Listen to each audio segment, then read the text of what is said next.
Les autres peut-être vont prendre le train en marche parce que là, on a déjà attendu 8 minutes. Et comme je l'ai dit tout à l'heure, la prière c'est à 7h39. Il va falloir que nous interrompons pour 5 à 10 minutes pour pouvoir faire On a une demi-heure, c'est bon. Comme ça, après, on fait une pause. Voilà. Donc, asalaamaaleykum wa rahmatulah wa barakatuh. Mbokki taalibe ñu ngi leen di ziar. Donc, di tuubal ñëpp di santaat bu baax ci jotaay bi di ñaan suñu borom defal ñu ci tawfiq bañ mën koo defee nañ ko daan defee rek saa su nekk barke suñu Tuubaa. Donc, asalaamaaleykum wa rahmatulah. Après vous avoir présenté toutes nos salutations, chers mbokki taalibe, et nous allons juste commencer notre séance de Guddi Ajuma comme on a l'habitude de le faire. Donc aujourd'hui, nous avons un invité de marque qui s'appelle Cheikh Abdoulaye Fahmi, qui est un condisciple mouride, un grand chercheur en théologie, qui est d'origine tunisienne, qui est un chercheur, je vais lire ce qu'il m'a envoyé comme son profil. Donc Abdoulaye Fahmi, c'est un chercheur en théologie islamique. Il est né en 1960 et originaire de la Tunisie. Il a fait ses études qu'il complète à la Sorbonne et à EPHE. Donc, il a abandonné ses études académiques pour poursuivre une quête spirituelle. Donc, c'est ainsi qu'il a découvert Serigne Touba. Et il s'est rendu à Touba pour y rencontrer le Khalif général des Mourides, le 5e Khalif, Serigne Salih Mbacké. Et donc, il s'est installé au Sénégal jusqu'à 2007,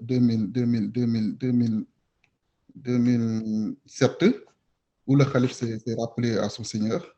Et en 2012, il a fait pacte d'allégeance à Paris, auprès de Serigne Mountakha Mbacké, actuel Khalif général des Mourides. Donc, c'est ce monsieur aujourd'hui qui va nous faire un exposé sur la dimension spirituelle de Serigne Touba. Et donc, nous demandons à tout un chacun de bien écouter pour pouvoir tirer profit de cet exposé. C'est un grand maître, un soufi, un condisciple mouride, un chercheur, un écrivain. Il a même par ailleurs écrit un ouvrage sur Serigne Touba qui s'intitule Serigne Touba, le joyau de la sainteté, si je ne me trompe pas. Et cet ouvrage, c'est Serigne Mountakha, actuel Khalif même, qui l'avait préfacé. Donc, nous savons qu'il a été comme instruit d'une mission qui est de participer à la vulgarisation de l'enseignement de Cheikh Khadim par même le Khalif général des Mourides. Je pense que nous tous nous avons déjà vu cette vidéo. Donc, nous allons tous l'écouter. Il va faire son exposé. Inch'Allah, ça va se faire en français. Et donc, comme je l'ai dit tout à l'heure, dans 30 minutes, Inch'Allah, on va faire une petite pause pour pouvoir faire la prière de Maghreb et revenir continuer, Inch'Allah. Donc, si vous avez aussi des questions, vous pouvez les poser sur le chat. Et après la prière, Inch'Allah, je pense qu'il va finir et on va entamer, Inch'Allah, les séries de questions-réponses. Donc, Cheikh Abdoulaye, bismillah. Salam alaikum wa rahmatullahi wa barakatuh. Merci pour cette émission et pour tout le travail que font les mourides partout dans le monde. Mais nous insistons toujours à mieux coordonner nos actions et à mieux diffuser le message de Khadim Rasoul qui est venu revivifier la religion du prophète Mohammed sallallahu alayhi wa sallam. للمصطفى نويت ما يجدد سنته الغراء وإني أحمد. Pour le prophète élu, je me suis dédié pour revivifier sa sunna et je suis Ahmad. Et il s'appelle Ahmad ibn Muhammad ibn Habibullah al-Bakki. Et Khadim Rasoul, il était la personnification de l'enseignement du Coran et des hadiths. Donc, tout ce qu'il voyait, tout ce qu'il trouvait, tout ce qu'il notait, tout ce qu'il comprenait dans le Coran, il le mettait en application. Et tout ce qu'il trouvait, tout ce qu'il comprenait, tout ce qu'il puisait dans le hadith, il le met en application. Donc, il personnifiait par lui-même, par sa vie, par son parcours spirituel, l'enseignement du prophète Mohammed sallallahu alayhi wa sallam. Donc, il l'a revivifié par la parole, l'écrit et par les actes. C'est très important. Et nous, en tant que mourides, on doit être conscient de cela. Parce que j'ai l'habitude de reprendre toujours des paroles de Khadim Rassoul, qui, à la fin de sa vie, il avait réuni tous ceux qu'il a fait cher et d'autres disciples à Dourbel. Il leur a dit, je vous prends à témoin devant Allah. Est-ce que j'ai jamais écrit, ou est-ce que j'ai jamais dit, ou est-ce que j'ai jamais fait quelque chose qui puisse vous faire honte demain devant Allah et son prophète Mohammed sallallahu alayhi wa sallam? Ils lui ont dit non, jamais. Tout ce que tu as fait, tout ce que tu as dit, tout ce que tu as écrit est en parfaite conformité avec ce que Allah a commandé et ce que le prophète Mohammed sallallahu alayhi wa sallam a recommandé. Khadim Rassoul, il dit, Allah, je te prends à témoin. Maintenant, je vous recommande une chose. Ne faites jamais, n'écrivez jamais, ne prononcez jamais quelque chose qui peut me faire honte demain devant Allah et son prophète. Comme il ne nous a pas fait honte devant Allah et son prophète, au contraire, il nous a rendus fiers, alors nous devons le rendre fier de nous. Il doit être fier de ses talibés. C'est pour ça que le talibé qui se dit talibé de Khadim Rassoul, il doit être à la hauteur. Il doit savoir l'importance de se revendiquer de Khadim Rassoul. C'est un privilège. C'est une grâce divine qu'il a obtenue. Donc, il faut en être digne. C'est pour ça que le mouride doit être conscient de sa mission et qu'il représente toute une communauté. Et surtout, il doit savoir qu'il est sous la surveillance de Khadim Rassoul. Parce que si demain Khadim Rassoul ne le reconnaît pas parmi les siens, je ne sais pas où il va aller. Khadim Rassoul a assuré les siens, mais il faut qu'il te reconnaisse.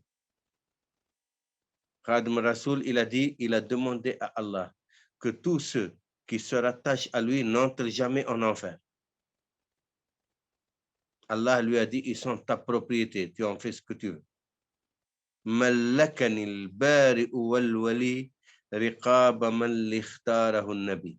Le Seigneur, notre Créateur, m'a accordé la propriété des âmes que m'a confié le prophète élu. Maliku khazinun nirani la yanhu abadan ila jiran. Malik, le gardien des enfers, ne connaîtra jamais mes protégés. Mais il faut que Khadim Rassoul te reconnaisse parmi les siens. Mais pour cela, il y a des critères. Khadim Rassoul, il dit, j'ai 4 sortes de disciples, 4 sortes de talibés. Ceux qui font ce que Allah leur commande, les commandements d'Allah, les obligations et les recommandations du prophète Mohammed sallallahu alayhi wa sallam, le fard et la sunna. Et ils font la khidma pour moi, ils font la khidma pour Serigne Touba. Ceux-là entreront au paradis sans jugement. Ils ne seront pas jugés, ils entrent directement au paradis, sans jugement. Ceux qui ne font pas ce que Allah commande et ce que le prophète Mohammed sallallahu alayhi wa sallam recommande, ou ils ne le font pas comme il faut, ou partiellement. En tout cas, ils ne remplissent pas tous les critères. Et ils font la khidma pour moi, ils font la khidma pour Khadim Rassoul. Ils disent ceux-là, ils seront jugés dans ce bas monde, ici, Dunya. Ils seront jugés. On peut les critiquer, on peut les accuser. Il faut ils n'ont rien à dire. Ils font leur tout. Dans l'au-delà, Khadim Rassoul s'en charge parce qu'il en fait la khidma pour lui. حفظت ما سينا عن الدفاتر فلا تكن عن خدمتي بفاتر. J'ai intégré ce qui n'a pas été consigné dans les livres. Ne soyez jamais défaillant dans mon service. Ne soyez jamais hésitant dans mon service. La khidma pour Serigne Touba, elle peut te garantir l'au-delà. Mais ici-bas, si quelqu'un il se met sur le banc des accusés ou il fait des choses qui paraissent répréhensibles ou suspectes, il faut qu'il assume. Il ne doit pas chercher des excuses par-ci ou par-là. Il faut qu'il se fait tout petit. C'est lui-même qui s'est mis dans cette position. Ceux qui ne font pas ce que Allah commande et le prophète Mohammed sallam recommande et ne font pas la khidma pour moi, ceux-là sont sur un mensonge patent, évident. C'est des menteurs. En quoi ils sont rattachés à Serigne Touba? Et ceux qui font ce que Allah commande et ce que le prophète Mohammed sallam recommande, mais ne font pas la khidma pour moi, ils sont sur un mensonge latent, caché. Ça veut dire, en quoi ils sont talibés? C'est des musulmans, comme les autres. Non, ils vont passer au jugement et Allah va décider de leur sort, d'après leur acte ou d'après la miséricorde divine. Mais ils n'ont pas de contrat avec Khadim Rasoul. Ceux qui ont le contrat avec Khadim Rasoul, c'est ceux qui font la khidma pour Khadim Rasoul. Maintenant, s'ils font tout ce que Allah commande et le prophète Mohammed sallam recommande, ils entrent sans jugement. S'ils ne font pas ou ils font partiellement, alors ici, ils doivent accepter les critiques. Ils peuvent être jugés ici-bas. Ils doivent accepter. Et dans l'au-delà, la khidma leur garantit. Comme a dit Khadim Rasoul dans Masal Jinan, le jour du jugement, il y a un héros qui se dressera, un héros qui appelle, il fait l'appel, l'adhan. Où sont les gens de la khidma? Ils disent, nous voici, d'entrer au paradis, sans jugement, sans... Là, c'est la khidma. Pourquoi? Le prophète Mohammed sallam, il a dit, khadimul qawmi sayyidu. Le serviteur d'une communauté est leur maître. Parce que la khidma, elle n'est pas facile. Parce que pour faire la khidma pour autrui, il faut être plein d'humilité, plein d'abnégation, plein d'altruisme et ne pas avoir d'orgueil. Rien que ces qualités-là te valent le paradis. Le prophète Mohammed sallam, il dit, la yadkhulul janna man fi qalbi mithqala habbati kibr. N'entrera pas au paradis celui qui a un atome d'orgueil dans le cœur. Et dans d'autres hadiths, il dit, man qala la ilaha illallah dakhala al-jannah. Celui qui dit la ilaha illallah entrera au paradis. Il n'y a pas de contradiction. Ça veut dire, celui qui dit la ilaha illallah va finir au paradis, quel que soit. Quel que soit le passage par lequel il passe. Même s'il passe par l'enfer pour un temps, mais il atterrira au paradis finalement. Parce qu'il a la ilaha illallah dans son cœur. Mais, qu'est-ce qui peut t'empêcher d'entrer au paradis? Qu'est-ce qui peut... La seule chose, comme a dit le prophète Mohammed, à part le kufr, le shirk, c'est le kibr, l'orgueil. N'entrera pas au paradis celui qui a un atome d'orgueil dans le... Et Khadim Rasoul, il a su travailler sur ses disciples pour enlever de l'orgueil. Un mouride orgueilleux, personne ne le calcule. Il est méprisé, même par les mourides. Quand quelqu'un il est généreux, il est quelqu'un d'humble, tout le monde le respecte et l'aime dans le mouridisme. Parce que dans le mouridisme, tu vois cette qualité rare, que rare à trouver ailleurs, l'humilité.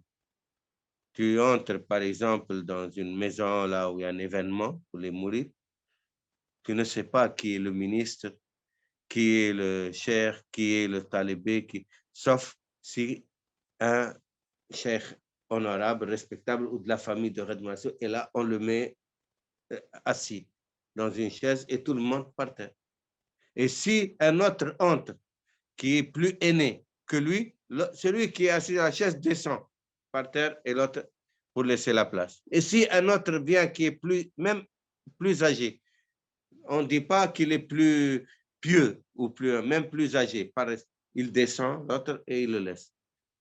Ça, tu ne vois pas ça ailleurs. Ce respect de l'aîné, ce respect des hommes pieux, ce respect de le respect de son prochain. Et tu trouves, tout le monde se presse pour faire la khidma, pour aller apporter à manger, à boire, pour nettoyer, pour... Donc, ils sont entraînés à cela.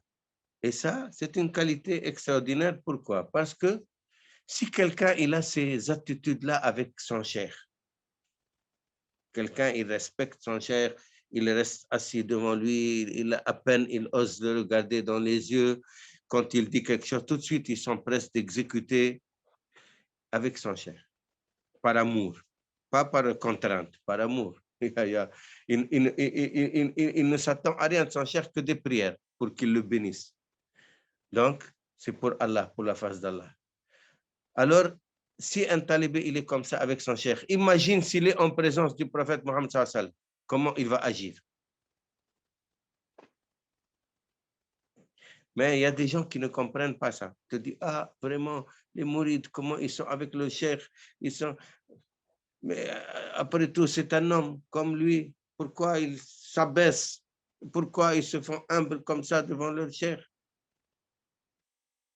Celui qui pense ça, même s'il était devant le prophète Mohammed sallallahu alayhi wa sallam, il agira comme ça. C'est un homme comme lui. Donc, ils ne comprennent pas la spiritualité. Ils ne comprennent pas que c'est des choses spirituelles qui sont dans le cœur. Si tu as ces attitudes de noblesse d'âme, de piété, parce que seule la piété te pousse à vénérer les hommes pieux.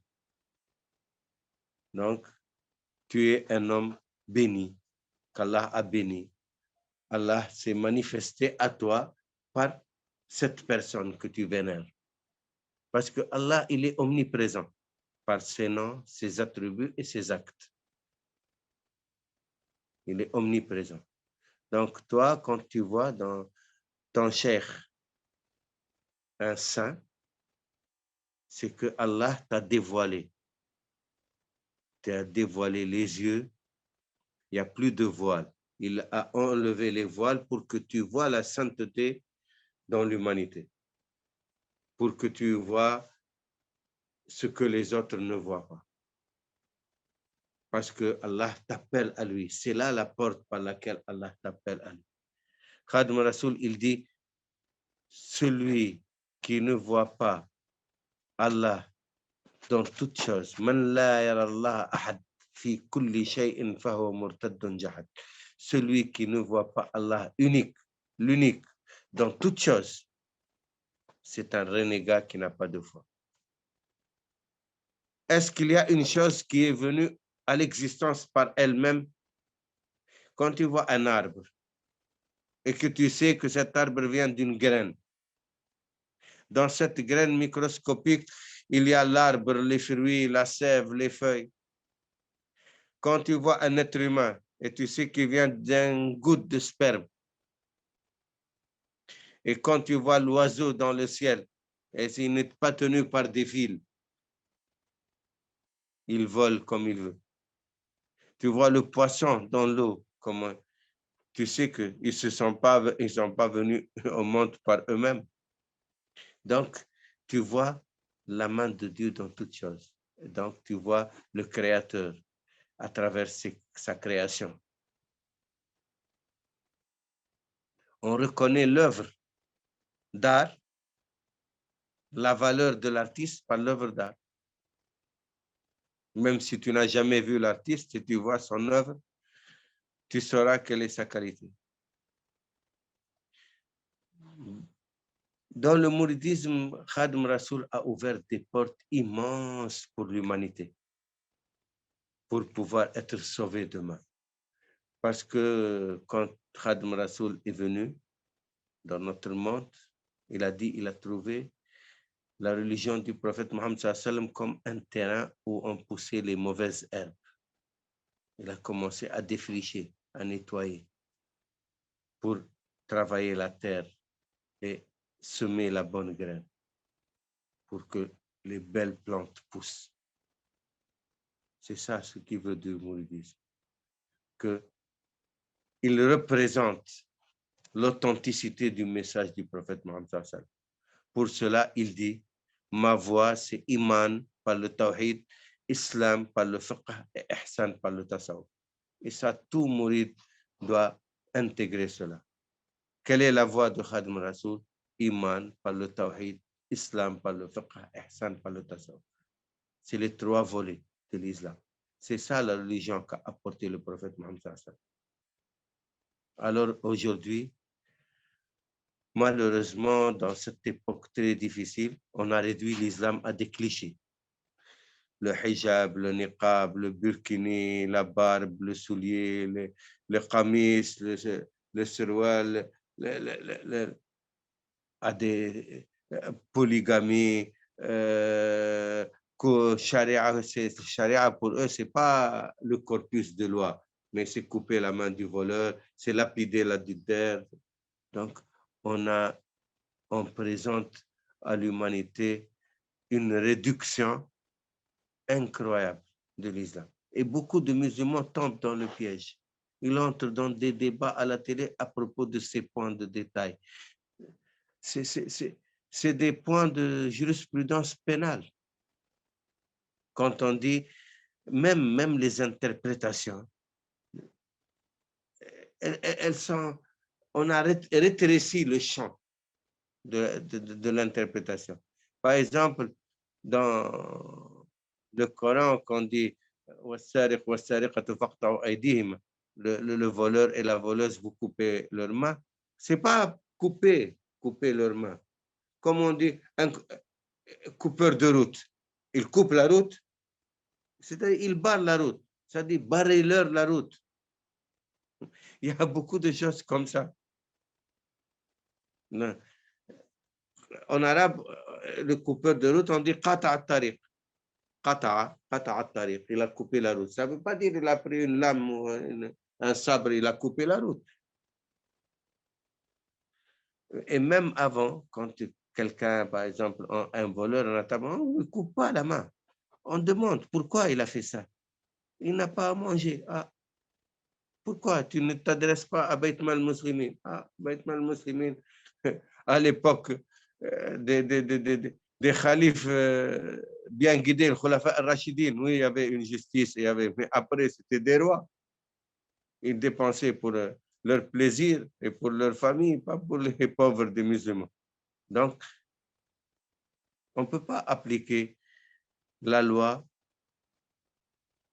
du talion quand il n'y a pas de justice, quand il y a de l'injustice partout. Même Sayyidina Omar ibn Khattab, quand il y avait une année où il y avait une disette, il y avait la famine, il a suspendu les lois. Mange, où tu trouves, tu manges. C'est la famine. On ne peut pas. Donc, c'est des circonstances.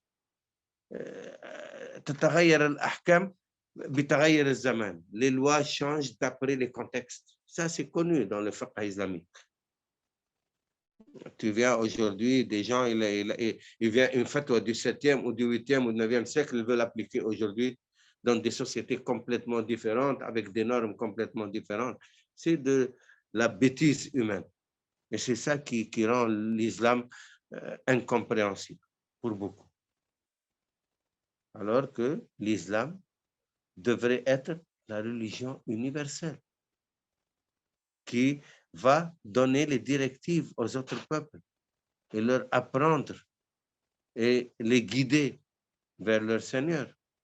Pourquoi Allah a dit dans le Coran Kuntum khayra ummatin ukhrijat lin-nas ta'muruna bil ma'ruf wa tanhauna 'anil munkar. Vous êtes la meilleure communauté suscitée pour les humains. Vous ordonnez le bien et vous interdisez le mal. Vous interdisez le mal. Où elle est cette communauté, la meilleure communauté? Où est-ce qu'on la trouve aujourd'hui? En Arabie Saoudite, au Yémen, en Égypte, en Libye. Allez voir. Faites un tour. Ou au Maroc, Tunisie, Algérie, allez voir. Donc, les musulmans doivent se ressaisir et comprendre qu'ils ont une importance dans le... Pourquoi on joue les victimes, on se victimise tout le temps?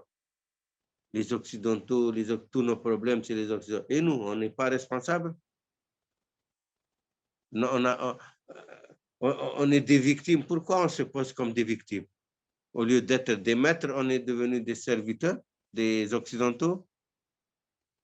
On se plaint tout le temps. Oui, nos dirigeants corrompus, ils sont à la solde des Occidentaux. Mais si on fait des élections, il ne faut pas les élire. Si tu penses qu'ils sont...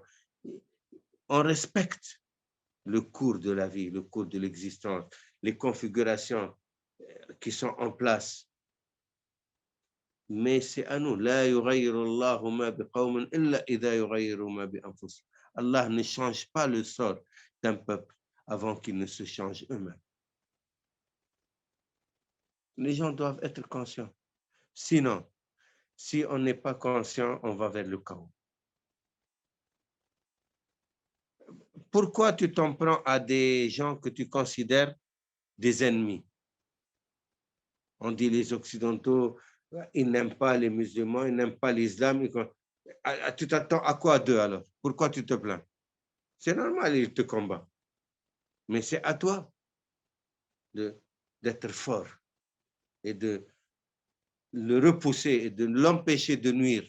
Je ne dis même pas de l'agression, mais de l'empêcher de nuire. Donc, les musulmans doivent prendre conscience de ce que Allah leur a donné.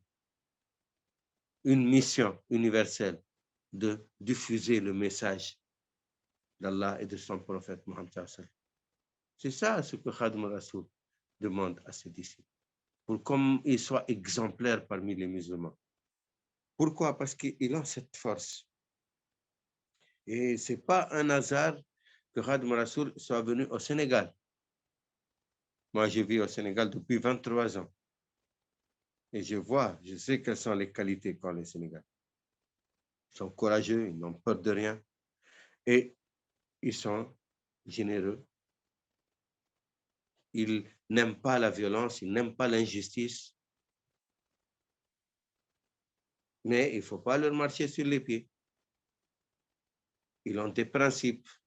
Ils sont fiers de leur identité. Et ça, c'est un atout. Mais particulièrement les mourides, ils ne cherchent ni à s'arabiser, ni à s'occidentaliser. Ils veulent être eux-mêmes. Ça, c'est une qualité extraordinaire. Et puis, ils ont confiance totale en Khadim Rasoul. Ils ont donné leur vie, leur sang, leur enfant, tout. Donc, ils ont une confiance absolue. C'est cette confiance et cette assurance qui leur permettra justement de diffuser le message. On a du travail de conscientisation, d'instruction aussi. Pour ça que Sri Muntaka a fait l'université de Touba. Il veut qu'elle soit comme Médine, ou comme Qarawin à Fès, ou comme Zaytouna en Tunisie, ou comme l'Azhar en Égypte, ou mieux. Et qu'elle perdure dans le temps. Donc, c'est important à comprendre. Il faut former nos enfants. Sri Muntaka a dit, on a construit beaucoup de maisons Khadim Rasoul. Il y en a même qui sont vides, qui servent à rien pour boire du café Touba et réunir du diaf. Et on a construit des mosquées partout, dans tous les quartiers de Touba et dans toutes les villes du Sénégal. Maintenant, il faut construire les humains, les hommes et les femmes. C'est eux qui doivent porter le message. C'est pour ça qu'il a insisté sur le message. C'est ça sa priorité. Le kham-kham, tout le temps, c'est le Muntaka, il appelle au kham. Donc, nous, en tant que mourides, on doit vraiment prendre acte et conscience. Salam alaikum. Oui, salam alaikum. Oui, c'est l'heure de la prière, donc je pense qu'on va faire. Ok, taqabbal Allah, qu'Allah accepte les prières. Bon, maintenant, on va entrer dans le thème la dimension spirituelle de Khadim Rasoul. On a fait une introduction pour une compréhension de la mission de Khadim Rasoul. Maintenant, quelle est sa dimension spirituelle et sa particularité parmi tous ceux qu'on a connus dans l'islam, les saints, les savants. Parce que Khadim Rasoul, il était tout à la fois. Il était un savant, faqih, mujtahid, théologien, usuli, et wali, qutb, et encore Abdullah wa Khadim Rasoul. C'est le titre suprême qu'il avait. Abdullah wa Khadim Rasoul, c'est ce qu'il revendiquait et c'est ce qui lui a été octroyé par Allah et son prophète. Rama Rasulullah min ilahi kawni khadimahu Abdullah. Le prophète a demandé à Allah que je sois l'esclave d'Allah et son serviteur, et le serviteur du prophète.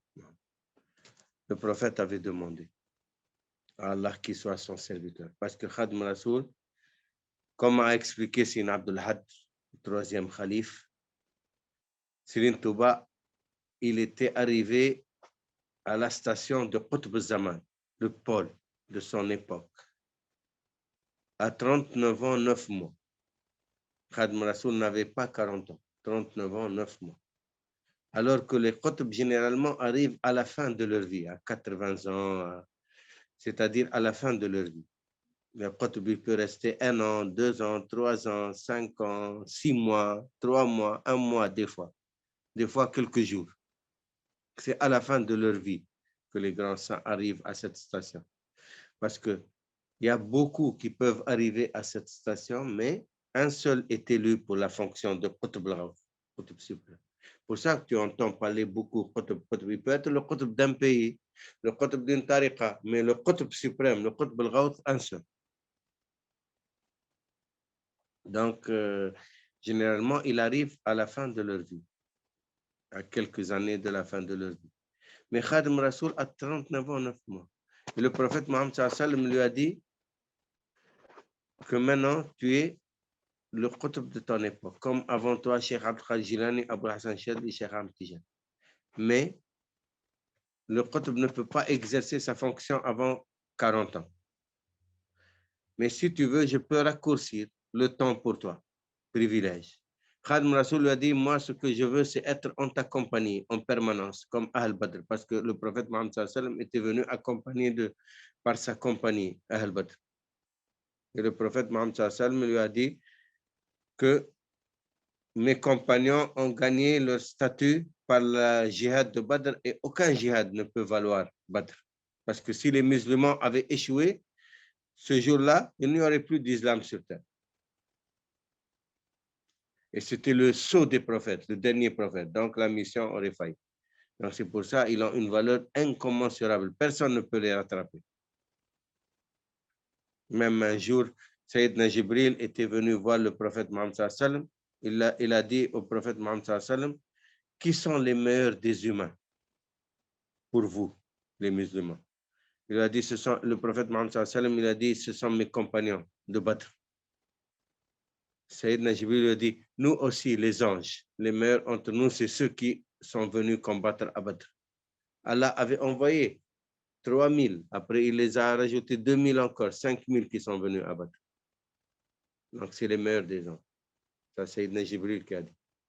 Donc, à Badr, on ne peut pas les compétir avec eux. Donc, pour gagner ce statut, il fallait vivre des épreuves que nul n'a jamais pu relever. Et celui qui ose relever ce défi, s'il faillit ou il demande à Allah de le secourir, il ne peut pas continuer, il va perdre tous ses acquis. Pourquoi? Parce que les prophètes n'ont pas le droit de faillir. Il va aller jusqu'au bout, ou il meurt ou il continue sa mission. Beaucoup de prophètes ont été assassinés, beaucoup sont morts. Ils n'ont pas le choix. Quand ils s'engagent dans sa mission, c'est jusqu'au bout. Le prophète Mohammed sallam, on lui a proposé, les notables de Quraysh sont venus voir son oncle Abu Talib, lui ont proposé. On dit, demande à ton neveu, qu'est-ce qu'il veut? S'il veut les femmes, on lui choisit les 10 plus belles femmes. Il les épouse. S'il veut l'argent, on lui réunit notre argent, il sera le plus riche. Il veut la royauté, on le fait roi, mais il laisse cette mission, il laisse cet appel. Le prophète Mohammed sallallahu alayhi wa sallam me dit, oh mon oncle, même s'il me donne dans la main droite le soleil et dans la main gauche la lune, je n'abandonnerai jamais ma mission. J'irai jusqu'au bout, où je meurs, où je réussis. Donc, le prophète n'a pas de... Maintenant, Khadim Rasoul, il allait vivre les épreuves des prophètes. C'est des épreuves que personne ne peut relever.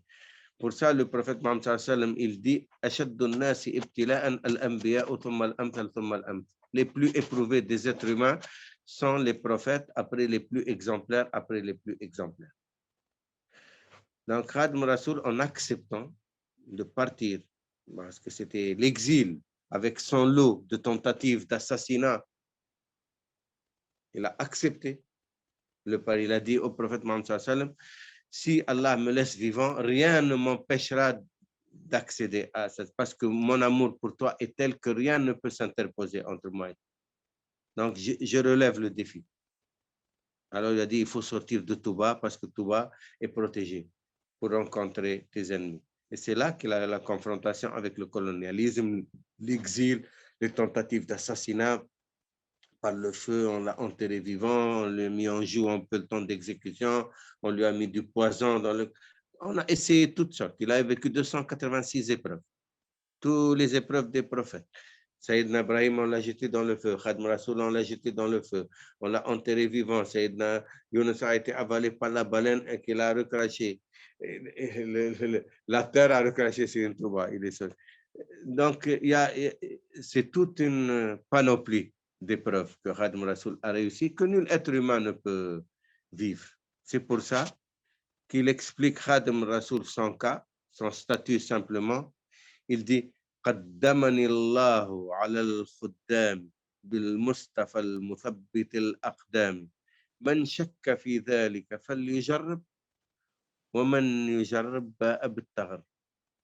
Allah m'a mis devant tous les serviteurs par la grâce du prophète élu. Celui qui doute de ce que je dis n'a qu'à rivaliser avec moi. Et pour cela, il faut qu'il parte pour l'exil comme je l'ai fait. Qui va demander l'exil? Qui est capable de partir en exil avec des ennemis qui essaient de le tuer, qui essaient de l'assassiner? Donc, c'est pas en restant quelque part en faisant des ourds ou des dhikr ou des veilles nocturnes ou prières de la nuit qu'on obtient ces choses-là. Non, non. Ça, c'est les épreuves. Et c'est très, très périlleux. Donc, Khadim Rasoul, non seulement a réussi toutes les épreuves, mais en plus, il a consacré son temps, 6 mois de l'année, à prier sur le prophète Mohammed sallallahu alayhi wa sallam et 6 mois à chanter ses louanges pour répondre à l'appel divin, à l'exhortation divine. Allah a dit dans le Coran, Inna Allah wa malaikatahu yusalluna ala nabi ya ayyuhalladhina amanu sallu alayhi wa sallimu taslima. Allah et ses anges prient sur le prophète. Ô vous qui croyez, priez sur lui et saluez-le les meilleures salutations. Khadim Rasoul dit Labbaik Allahumma labbaik. Obéissance, Seigneur, obéissance. Et il s'est mis à écrire 6 mois avec les plus belles louanges. Et les louanges sur le prophète Mohammed sallallahu alayhi wa sallam, les panégyriques, c'est ça les salutations sur le prophète. Wa sallimu alayhi taslim. Et les prières salawat nabawi. Khadim Rasoul a produit les meilleurs salawat nabawi et les meilleurs amdah nabawi. Donc, tu prends une qasida de Jadb al-Qulub ou de Mawahib al-Nafa ou de Midadi ou de Muqaddamat al-Amdah, il n'a pas d'équivalent dans la littérature arabe. Donc, Khadim Rasoul maîtrisait même la langue arabe mieux que les Arabes, beaucoup mieux. Même les Mauritaniens qui sont les maîtres de la langue arabe n'en revenaient pas. Il disait أعيا الورى فهم ما للشيخ من مدد لو كان يفهم معناه لفهمناه. Notre intelligence s'est épuisée à comprendre d'où Khadim Rasoul tire son inspiration. Si c'était humainement possible, on l'aurait compris. Ce n'est pas humainement possible. Khadim Rassoul dit Lubbi munawwarun bi nour al-wahy. Mon intellect est illuminé par les lumières de la révélation. إذا كتبت اهتز عرش الباقي وسبحت ملائك الطباق لسان ذكري وشكري وافق إلى العرش والكرسي نورا رافق. Quand j'écris, le trône du Seigneur sursaute et les anges des cieux sont en extase. Mes paroles d'évocation et d'invocation s'accordent pour monter en colonne de lumière vers les cieux, vers le trône et le piédestal. Donc, même pour la langue arabe, Khadim Rassoul n'a pas d'égal. Dans le fiqh, il est un mujtahid. Khadim Rassoul, il dit à ses disciples, je vous recommande le madhab malikite.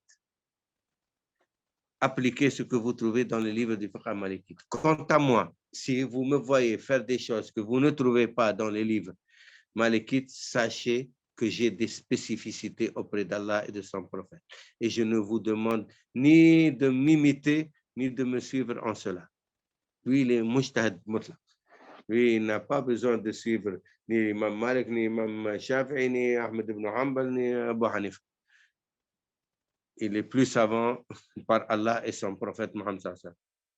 Mais il nous demande de suivre. Ça, c'est des khousousiyat, on appelle khousousiyat, des spécificités.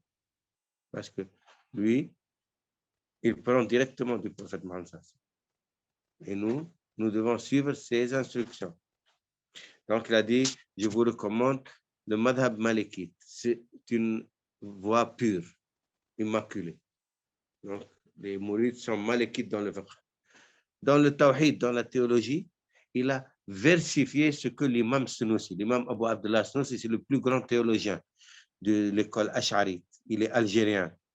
Il a vécu au 15e siècle. Il est mort en 1493 à peu près. Et il a écrit les meilleurs livres du tawhid. L'Aqida al-Sughra, l'Aqida al-Kubra, l'Aqida al-Wusta. Il a fait des commentaires. Khadim Rassoul a versifié cela et il l'a augmenté par certains passages qu'on ne trouve nulle part sur les anges, sur le qadar, sur des choses d'une précision extrême. Parce que Khadim Rassoul, sa force, il tranche dans les sujets. Il n'hésite pas. C'est pas il te donne des avis différents, mais il tranche.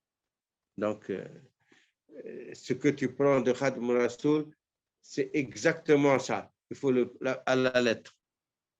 Parce que c'est la quintessence du savoir qu'il nous met à notre portée. Donc, dans le tawhid, c'est un maître incontestable. Et dans le tasawuf, comme on a dit, il est le qutb de son époque. Parce que dans le tasawuf, la plus haute autorité, c'est le qutb. Dans le tawhid, c'est les usuliyun qui font des professions de foi et qui font des livres du tawhid, parce que c'est la matière la plus difficile. Parce que dans le tawhid, quand tu te trompes, on ne te dit pas comme dans le fiqh, tu te trompes, on te rectifie. Ah, c'est du kufr, ah, c'est du shirk, ah, c'est du bid'a. Tu tombes dans les accusations. Mais dans le fiqh, tu peux te tromper, on te rectifie. Pas de problème, c'est des... Mais, donc, dans le tawhid, dans le fiqh mujtahid, mutlaq, et dans le tasawuf. Ça, c'est ce qu'on peut connaître de Khadim Rassoul. Maintenant, il y a d'autres aspects qui ne nous est pas permis de connaître, qui ne sont du ressort d'Allah et de son prophète. Parce que Khadim Rassoul, c'est un cas qui défie les normes. On a vu, par exemple, même dans sa façon de vivre, Khadim Rassoul, il a vécu toute sa vie presque en confrontation avec les ennemis, avec le colonialisme français, exil, résidence surveillée. Et pourtant, il n'a jamais fait de concession, il n'a jamais dévié un iota de ses principes. Et il n'a jamais raté une prière. Ils ont tout fait pour lui faire rater des prières, pour pouvoir l'atteindre, pour pouvoir le tuer. Même il y avait un grand prêtre chrétien, Monseigneur Hippolyte, qui était au Gabon, qui surveillait Khadim Rassoul à Mayamba. Il avait dit aux autorités, cet homme-là, vous ne pouvez pas le tuer. Pour le tuer, il faut qu'il fasse un écart à sa religion. Il faut le mettre en porte-à-faux avec sa religion pour pouvoir, sinon vous n'arriverez pas. Il voulait lui faire rater des prières, il n'arrivait pas. Et Khadim Rassoul, parce qu'il était, pourquoi? Parce qu'il était tout le temps en communion et communication avec Allah et son prophète. Comme on a dit, il a divisé 6 mois de l'année alloués sur le prophète et 6 mois à chanter les louanges, les panégyriques et les prières et le jeûne. Et donc, il est toujours en état de sacralité. Donc, il était détaché de ce monde, attaché à son Seigneur. Et donc, plus esprit que corps. Et l'esprit, on ne peut pas le tuer. Quand on voit la marche et les épreuves qu'a fait Khadim Rassoul, on comprend.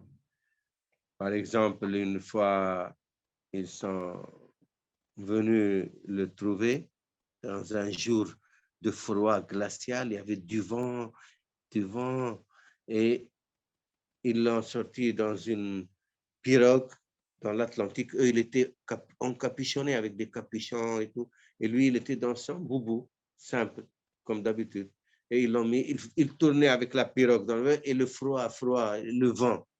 Quand ils l'ont ramené sur la berge, les gens étaient en train de préparer le café. Alors, Khadim Rassoul qui a raconté, il ne pensait qu'à boire un peu de café pour se réchauffer. Il avait tellement froid. Le prophète Mohammed sallam lui est apparu, il lui a dit, ils t'ont mis du poison dans le café. Mais sache que si tu le bois, il ne t'arrivera rien par ta foi. Et parce que tu crois en moi et en mes paroles. Et rien ne t'arrivera. Et en plus, tu obtiendras que chaque café que tu sers à l'un de tes disciples, il peut obtenir avec ce qu'un autre ne peut pas obtenir en 70 ans d'adoration agréée. Khadim Rassoul, il a dit, d'ailleurs, lui, il ne pensait qu'à boire du café pour se réchauffer. Mais quand le prophète Mohammed sallam lui a dit ça, il a demandé tout de suite du café. Est-ce que je peux boire du café? Il dit oui, marabout, bien sûr. Ils lui ont servi le café. Il l'a bu. Il le regardait transpirer parce qu'ils ont mis du cyanure. Et il transpirait. Après, il a dit encore marabout, oui, encore. Il a bu. Et il regardait, étonné. Il a dit, je veux aller chez moi. Il dit, oui, oui, marabout, allez-y. Il est parti. Il l'a envoyé pour surveiller qu'est-ce qui lui est arrivé. Il l'a trouvé en train d'écrire. Il était en train de remercier Allah et son prophète pour le cadeau qu'ils lui ont fait. Et encore, ils l'ont mis un peu le temps d'exécution. Ils l'ont attaché à un arbre. Ils l'ont mis en joue. Quand il allait tirer, il voit les nuages s'amonceler et des cavaliers en turbanés qui fonçaient sur eux avec des sabres à la main. Ils se sont enfuis. Après, le commandant est venu le voir. Il lui a dit, est-ce que tu as des partisans dans l'île? Il lui a dit, de quoi tu parles? Il lui a dit, qu'est-ce que mes soldats ont vu? Il lui a dit, qu'est-ce qu'ils ont vu? Il a dit, c'est quoi? C'est des djinns ou des anges? Il a dit, Khadim Rassoul, c'est des anges. Il a dit, ils te protègent. Il dit oui. Et attention de ne pas retourner à faire quelque chose. Il a dit, tu n'en parles à personne et on oublie ça. Khadim Rassoul, on a parlé parce que l'un d'eux a parlé. Parce qu'un jour, Khadim Rassoul était assis avec ses compagnons et quelqu'un, il est venu, qui était soldat au Gabon et tout. Il a raconté ça. Alors, quand on a demandé à Khadim Rassoul si c'était vrai, il dit, puisqu'ils en parlé, donc je peux parler. Parce qu'il m'avait promis de ne pas en parler. Je n'ai pas le temps qu'il ne parle pas. Mais maintenant, il a raconté, il avait affirmé ça. Et encore, et encore. C'est-à-dire, ça dépasse l'entendement, le cas de Khadim Rassoul. Sur les karamates, sur la prestance et les prouesses, que ce soit linguistique, que ce soit théologique, que ce soit sur la générosité. Khadim Rassoul, personne ne vient le voir sans qu'il soit satisfait, sur tous les plans. Et les Mauritaniens, là, ils parlent beaucoup de ça, parce qu'il a... Et les gens de Médine, Khadim Rassoul a pris en charge Médine. depuis de 1924 jusqu'à 1927. On avait aboli le khalifa. Kamal Atatürk a aboli le khalifa. Il n'y a plus. Avant, c'était le khalife qui donnait une rente annuelle aux gens de la Mecque et Médine, Hijaz, parce qu'ils ne vivaient que de pèlerinage. Et le pèlerinage a été aboli parce qu'il y avait les guerres des Wahhabites. Les Wahhabites encerclaient partout. Donc, il y avait des guerres avec le Hijaz. Il y avait le shérif Hussein qui commandait le Hijaz et c'était des guerres. Donc, le pèlerinage était aboli. Il envoyait des délégations à Dourbel, de Médine à Dourbel. Ils venaient, ils leur donnaient tous les besoins de l'année. Et ils ont laissé ça, ils ont écrit ça. يا خادم المختار يا من أسراره جلت عن التعداد والتبيان حلت مكارمكم بتربة طيبة فتعطرت بعطائك الهتان فأتت تقدم شكرها في شخصنا لجنابك العالي الرفيع الشأن انظر إلينا نظرة قدسية تجلو منا العنا في السر والإعلان واعطف على أهل المدينة عطفة ترضي بها النبي المصطفى العدنان. Ça, c'est les gens de Médine qui ont écrit. Cheikh Omar al-Kurdi, qui était le chef de la tariqa Naqshbandiya, et le Qadi Shafi'ite, et le Mufti Shafi'ite de Médine. Il y a Khadi, ô serviteur du prophète, toi dont les secrets sont au-delà de la compréhension. يا خادم المختار يا من أسر جلت عن التعداد والتبيان حلت مكارمكم vos bienfaits nous sont parvenus jusqu'à Médine. حلت مكارمكم بتربة طيبة فتعطرت بعطائك et vos chants ont parfumé notre atmosphère. فأتت تقدم شكرها في شخصنا لجنابك العالي الرفيع. Et voici que Médine est venue en notre personne vous présenter ses hommages. C'était une délégation qui était venue de Médine. فانظر إلينا داني poser ton regard sanctissime sur nous afin de dissiper notre chagrin et nos peines. فانظر إلينا نظرة قدسية تجلو منا العنا في السر والإعلان واعطف على أهل المدينة عطفة ترضي بها النبي المصطفى العدنان. Et prends en miséricorde les gens de Médine afin de satisfaire le prophète élu. Ça, c'est les gens de Médine. À l'époque, hein, en 1900, ils sont venus en 1926. Un an avant le départ de Khadim al-Rasoul. Donc, à l'époque, quand quelqu'un il faisait le voyage du Sénégal pour aller faire le pèlerinage, il devient une célébrité dans le pays. Les gens viennent de partout, le Hajj. C'était pas facile à l'époque. Et des fois, ils rencontrent des grands savants ou des grands saints là-bas, ils prennent une ijaza. Et après, il devient une célébrité dans son pays, dans la région. Mais là, c'est Médine qui vient faire le pèlerinage à Dourbel. Et ça passe inaperçu dans l'histoire du Sénégal. Il y a beaucoup de choses qu'il faut remettre à l'ordre du jour pour comprendre, comme on a dit, l'importance de la mission de Khadim Rasoul, pour mettre en valeur ce que le legs qu'il nous a légué. On a une mission et une responsabilité envers Khadim Rasoul.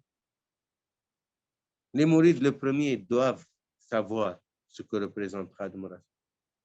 Et qu'est-ce qu'il nous demande? Comment on peut le satisfaire? Comme lui, il a satisfait Allah et son prophète Mohammed sallallahu alayhi wa sallam, nous, on doit le satisfaire. Pour que Allah et son prophète Mohammed sallallahu alayhi wa sallam soient satisfaits de nous.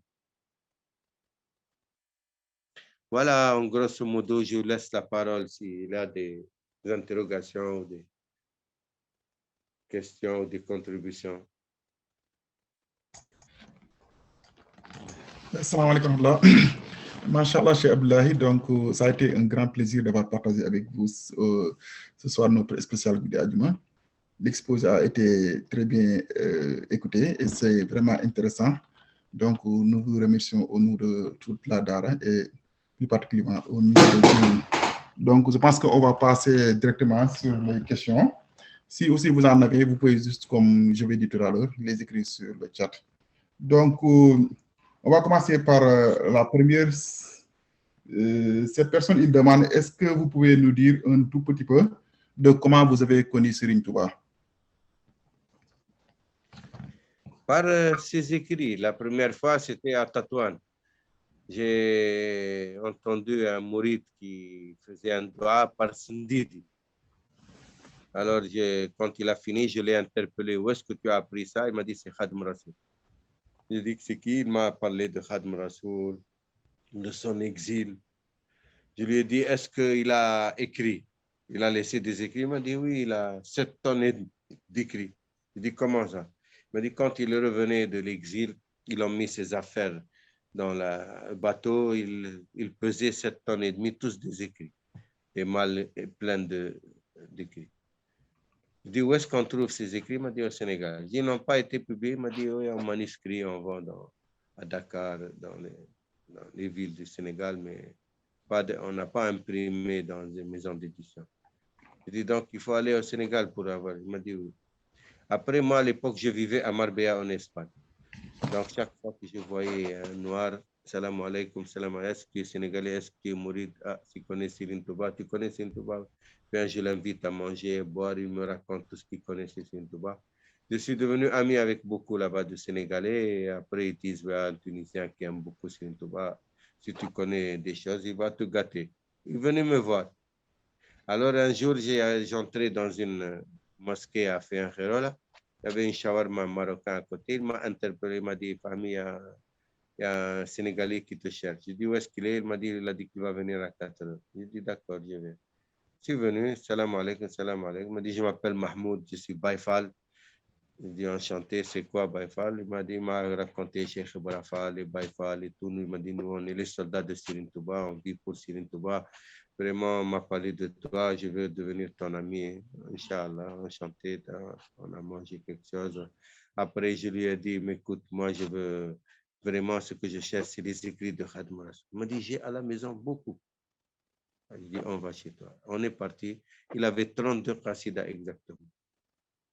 Et vraiment, les Masalik Jinan, Mawab Kudus, Tazaout Sirat, Tazaout Shiban, Jazb al-Khulub, Mawab al-Nafa, Muqaddamat al-Amdah, vraiment les qasaïd les plus importants. Alors, j'ai dit, on va photocopier tout ça. On est parti dans une bureautique pour photocopier, relire et tout. Après, je l'ai amené chez moi. J'ai dit, voilà, j'habite ici. Tu viens quand tu veux. Moi, je vais m'occuper d'étudier ça. Et alors, j'ai commencé presque 40 jours. Je sortais que pour acheter à manger. Et je n'en revenais pas. Et là, je suis entré dans l'océan de Khadim Rassoul. Je dis, comment un homme pareil a existé dans l'islam et on ne connaît pas. C'est pas normal. Et là, j'ai dit, non, je vais pousser encore les recherches. J'ai commencé même à douter de mes compétences. Je dis, mais qui je suis pour dire qu'il a vraiment dépassé tout ce qu'on connaît. Pour que je me réserve. Je continue les recherches. À Paris, j'étais à Paris, j'ai trouvé un livre. J'ai cherché dans les librairies, j'ai trouvé un livre de Diwan al-Mauritaniyin fi Mazaya Sheikh al-Khadim, Sayyid al-Bayadin wa Soudaniyin fi Maghreb. Le recueil des poètes mauritaniens dans les éloges de Khadim Rassoul, le maître des Noirs et des Blancs en Occident. Je l'ai acheté, 110 000. Il m'a demandé 130 000. J'ai négocié 110 000, deux volumes. Et j'ai lu, les Mauritaniens disent la même chose. Ils disent vraiment, il n'y a pas d'égal, ni dans l'histoire, ni dans le passé. Il est من يقارن الشيخ الخديم مع غير النبي المصطفى فهو غمر قلبه منويا. Celui qui compare Khadim Rassoul à un autre que le prophète Mohammed sallallahu alayhi wa sallam, c'est un ignorant dont le cœur est obscurci ou par l'ignorance ou par la jalousie. Il n'est pas comparable. Et là, j'ai dit, bon, les Mauritaniens, ils sont connus, hein, c'est les plus savants du monde arabe, hein, dans la langue arabe comme dans les sciences islamiques. Donc, eux, ils disent ça, donc c'est fini, il n'y a plus de doute. Je ne me trompais pas. J'ai pris l'avion, je suis venu voir Cyril Salou. Et Cyril Salou m'a dit, قلوب العارفين تحن حتى تحل بقربه في كل راح سفت في ود مولاها فليس لها في ود مولاها براح. Les cœurs des connaissances sont en perpétuel émoi. Elles n'ont de répit que quand elles arrivent auprès de leur Seigneur. Et quand elles arrivent auprès de leur Seigneur, elles ne le quittent jamais plus. Ma vie a changé. Je suis resté au Sénégal depuis 97. Voilà. Machallah, donc ça a été très clair. Et la question qui va suivre que je voudrais poser, c'est vraiment qu'est-ce qui vous a le plus comme ému, marqué chez Serigne Touba? Sa maîtrise de toutes les sciences islamiques, de la langue arabe, à part ça veut dire sa noblesse d'âme, son caractère, sa générosité, toutes les qualités et les vertus. Mais déjà sa maîtrise de la langue arabe et des sciences islamiques, elle n'a pas d'équivalent. Donc déjà, parce que nous, les Arabes, la langue arabe, c'est très important. Tu vois le Coran, c'est le miracle du prophète Mohammed sallallahu alayhi wa sallam. C'est pas parce qu'il a fondu la lune ou une gazelle lui a parlé, ou un varan lui a parlé, ou un chameau lui a parlé, ou un arbre, et il l'a appelé, il est venu. Tout ça, c'est des miracles, mais on ne les a pas vus. On peut peut-être ne pas accepter, ou peut-être certains mettront en doute. Mais le Coran, c'est le Coran. Il est là jusqu'à présent. Et le Coran, c'est un défi perpétuel. Si vous doutez de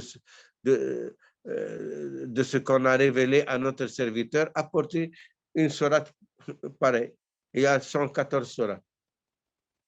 Personne n'a relevé le défi. Donc, le défi linguistique est très important. Khadim Rasoul, ses écrits sont de cet ordre. Il y a un défi linguistique dans ses écrits. Et tous ceux qui maîtrisent la langue arabe, quand ils lisent Khadim Rasoul, tu n'as pas besoin de lui parler de Khadim. Celui-là, il est incomparable. C'est lui qui va essayer maintenant de savoir. Parce que Khadim Rasoul aussi explique beaucoup de choses dans ses écrits. Quand on comprend la langue arabe et qu'on comprend le style de Khadim Rasoul, on le suit dans son parcours et tout. Tu comprends beaucoup de choses. Il explique beaucoup de choses. Il a même un carnet de voyage dans la Ghurba, Jaza al-Shakur. C'est son carnet de voyage. Et il a dans ses qasaïd aussi, il explique beaucoup de choses. Ses épreuves avec les colons là-bas, les tentatives d'assassinat et tout. Hein, il a expliqué tout dans les... Mais ça, c'est par la langue arabe. Donc, c'est la langue arabe, par la puissance de la langue arabe de Khadim Rasoul, on le comprend beaucoup, beaucoup mieux. C'est pour ça que les Mauritaniens connaissent beaucoup plus Khadim Rasoul. Même si Salou, un jour, on parlait, il m'a dit, tu sais que les Mauritaniens, ils connaissent beaucoup plus Khadim Rasoul que les Sénégalais. Je dis, pourquoi, Céline Salou? Il m'a dit, parce que eux, ils maîtrisent la langue arabe et ils maîtrisent les sciences islamiques. Et Khadim Rasoul leur a montré ce qu'il n'a pas montré le 1 millième au Sénégalais. Parce que tout ce qu'il peut leur montrer, ça ne peut pas perturber leur foi. Alors qu'ici, au Sénégal, s'il leur avait montré des choses, il aurait dit il serait sorti des limites de la charia. Donc, alors que les Mauritaniens, non. Ils sont habitués au karamat. Il y a beaucoup de awliya. Sidi Mukhtar al-Kunti, Oud al-Muttali, al-Marabat, Allam al-Mjidri. Ils ont tellement d'awliya en Mauritanie. Jusqu'à aujourd'hui, il y a beaucoup d'awliya. Donc, ils connaissent les karamats, ils connaissent. Alors qu'ici, par exemple, au Sénégal, il a prié sur la mer et c'est un événement extraordinaire. Alors, c'est rien. Marcher sur l'eau, voler dans les airs, les awliya, beaucoup, ils le font. Il y a même des hindous, des fakirs qui te vendent des choses extraordinaires devant toi. Ce n'est pas le critère le plus. C'est pour ça que Khadim Rasoul il dit Karamati khattu yadi. Mes miracles sont mes écrits. C'est ça qui est stupéfiant chez Khadim Rasoul. Karamati khattu yadi. C'est pas pour rien que Khadim Rasoul n'a pas écrit une seule ligne en wolof ou dans une autre langue. Il a écrit tout en arabe. Il a dit qu'Allah lui a ordonné de n'écrire qu'en arabe et de n'apprendre qu'en arabe. Et il lui a interdit d'écrire ou d'apprendre dans une autre langue que l'arabe. C'est lui-même qui a écrit ça. Khadim Rasoul a écrit. Et un jour même, Khadim Rasoul, comme on a dit, il écrivait tous les jours, 6 mois de l'année à louer le prophète, 6 mois à prier sur le prophète. Un jour, il s'était réveillé, il était très, très fatigué. On le fatiguait, on essayait de l'assassiner tout le temps. Alors, il était très fatigué. Il n'a pas écrit. Alors, Allah lui a dit, pourquoi tu n'écris pas? Il a dit, Allah, tu vois que ce qu'ils font pour moi, ils essaient tout leur possible pour me nuire. Et moi, je ne les maudis pas, je ne demande pas de me venger d'eux, mais je suis fatigué. Allah lui a dit, ton écriture est pour moi et pour le prophète Mohammed la meilleure écriture qui soit. Et il ne faut jamais arrêter d'écrire. Quant à tes ennemis, je m'en charge. Je vais tous... Alors Khadim Rasoul dit, Seigneur, je vais reprendre l'écriture, mais à condition tu les épargnes. Pardonne-les. Il a écrit ça en prose et en poésie. عفوت على الأعداء طرا لوجه من عفوت على الأعداء طرا لوجه من. J'ai oublié comment finit le vers. J'ai pardonné à tous les...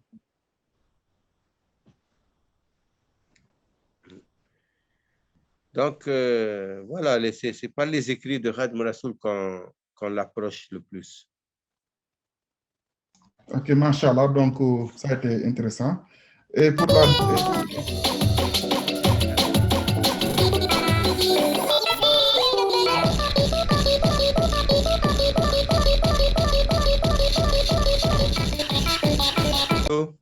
Allô, oui? Oui. Non, je ne le connais pas, mais après, comme Oui. après la séance, Inch'Allah, vous allez me donner son contact, comme ça on va le contacter, Inch'Allah. Inch'Allah. Donc, la deuxième question, celui-là, il demande, c'est que représente la station spirituelle de Abdullahi dans le Tasawwuf? C'est la station de la Ubudiyya, la servitude. Cheikh Saad Bou, on lui a demandé sur une Touba. Il a dit, il n'y a qu'Allah et son prophète qui connaissent sa réalité. Il a dit, comme Khadim Rasoul n'a jamais associé qui que ce soit à sa connaissance, il n'a jamais associé qui que ce soit dans son cœur avec Allah. Allah n'a jamais associé qui que ce soit à sa connaissance de Khadim Rasoul en dehors du prophète Mohammed Sassan. Il n'y a qu'Allah et son prophète qui connaissent sa réalité. Il a dit, moi, tout ce que je peux savoir, c'est que j'ai vu, il nageait dans la mer de la servitude, Bahr al-Ubudiyya, comme il voulait. Il occupait la servitude. L'Ubudiyya, c'est la servitude absolue. Ça veut dire quelqu'un qui n'a, comme a dit Khadim Rasoul, la asha'u illa ma yasha'u Allah wa ma shi'tu sha'u Allah. Je ne veux que ce que Allah veut et ce que je veux, Allah le veut. Sa volonté et la volonté d'Allah sont devenues une. La asha'u illa ma yasha'u Allah wa ma shi'tu sha'u Allah. Je ne veux que ce que veut Allah. Et ce que je veux, Allah le veut. Donc, il n'y a plus de confrontation entre la volonté individuelle et la volonté divine. Il n'y a plus d'individualité. Il n'y a que... Donc, il ne fait qu'exécuter la volonté d'Allah. Tous ses gestes, toutes ses paroles, tous ses actes émanent de Dieu. Donc, c'est pour ça que beaucoup de gens qui ne comprennent pas ces réalités spirituelles, ils peuvent diviniser Khadim Rasoul facilement. Ils disent, ce n'est pas un être humain. Il n'est pas un être humain. D'autres disent, c'est une touba, carrément. Donc, parce qu'ils perçoivent quelque chose, mais ils ne peuvent pas l'expliquer.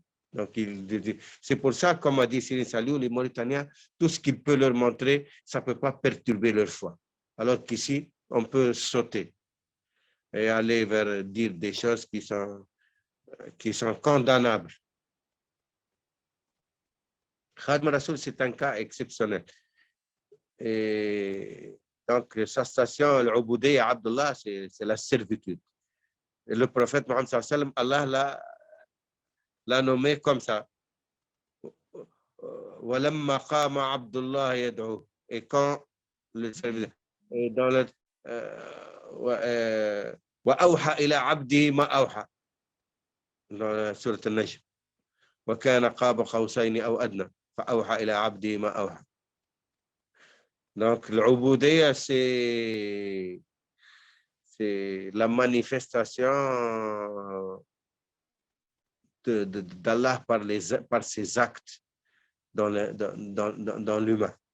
Quelqu'un, il n'est plus un être humain, mais il est un serviteur de Dieu.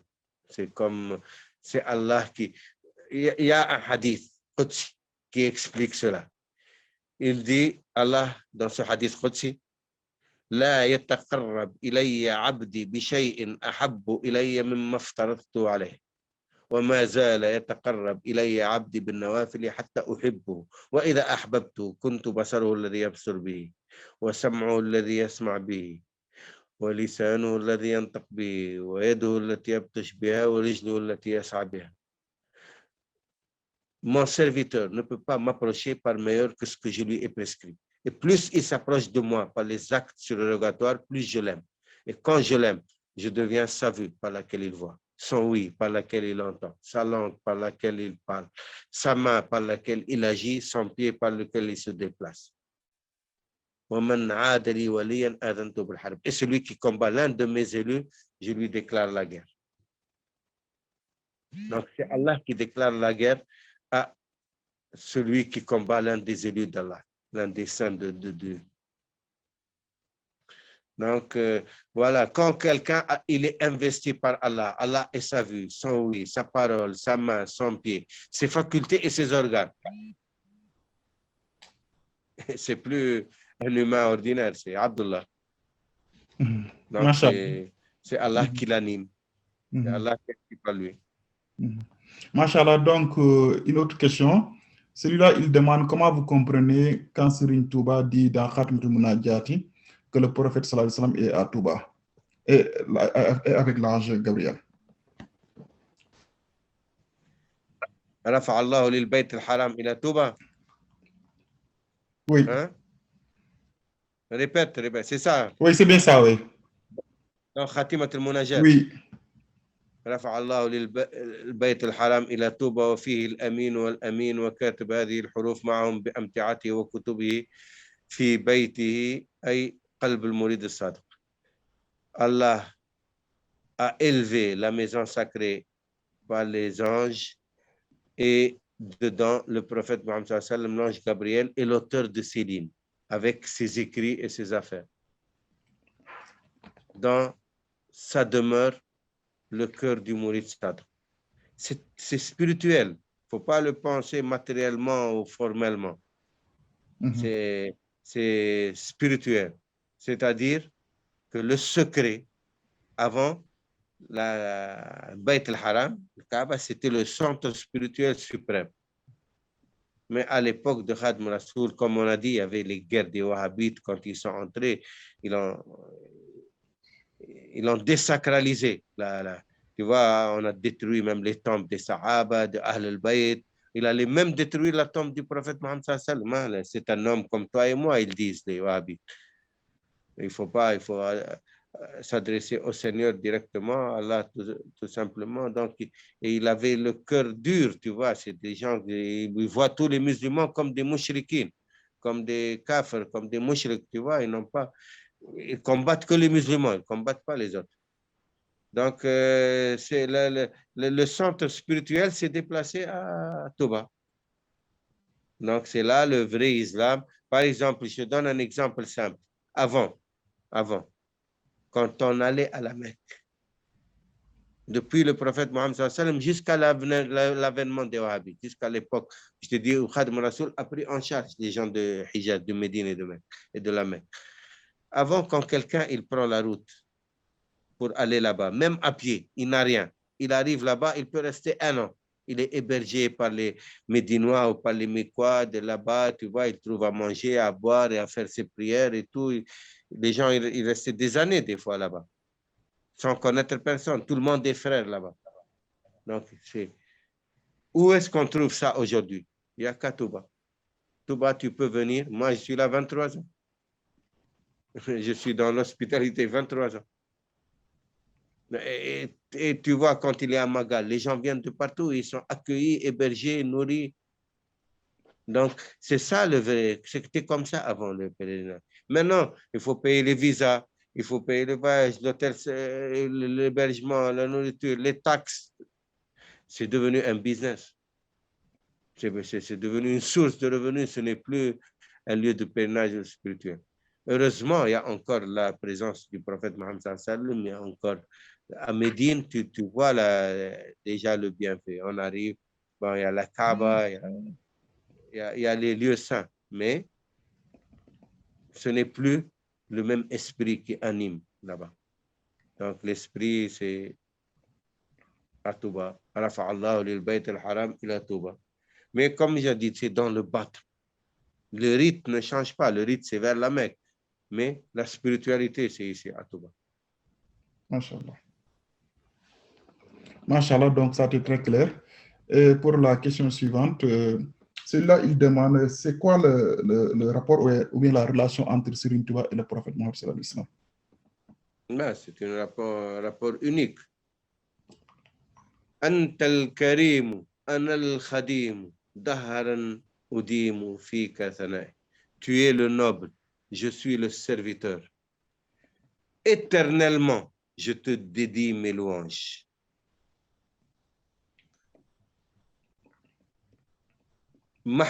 محبتي المختار سيدنا حب المغاني والأهلين والولد دمي وأهلي وأولادي الفداء له عبدا خديما مذ كان لي سندا.